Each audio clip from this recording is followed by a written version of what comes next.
ప్రపంచ స్థాయిలో మంథని మేధస్సుకు చిహ్నంగా నిలవాలని కృషి. రాష్ట్ర ఐటీ పరిశ్రమలు, శాసనసభ వ్యవహారాల శాఖ మంత్రి శ్రీధర్ బాబు వెల్లడి.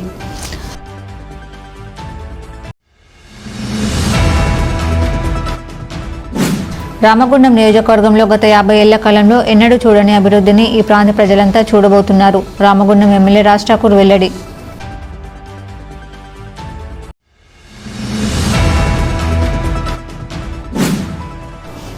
రామగుండం నియోజకవర్గంలోని నిరుపేదలకు ఆర్థిక సాయం అందిస్తున్న విహెచ్ఆర్ ఫౌండేషన్ వ్యవస్థాపకులు వ్యాల హరీష్ రెడ్డి.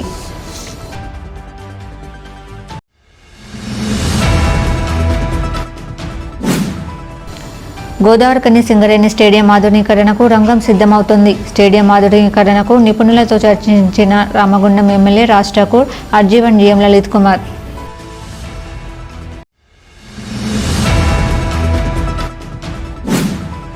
వేసవి కాలంలో బాటసారుల దాహార్తిని తీర్చడానికి రామగుండం రిక్రియేషన్ క్లబ్ ప్రధాన చౌరస్తాలో ఉచిత మజ్జిగ పంపిణీ కార్యక్రమం చేపట్టడం అభినందనీయం.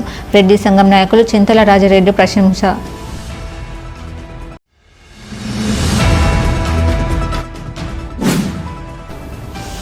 గోదావరికని ప్రభుత్వ ఆసుపత్రిలో పండ్లు, బ్రెడ్ పంపిణీ కార్యక్రమం చేసిన రామగుండం ఎమ్మెల్యే సతీమణి మానాలి ఠాకూర్.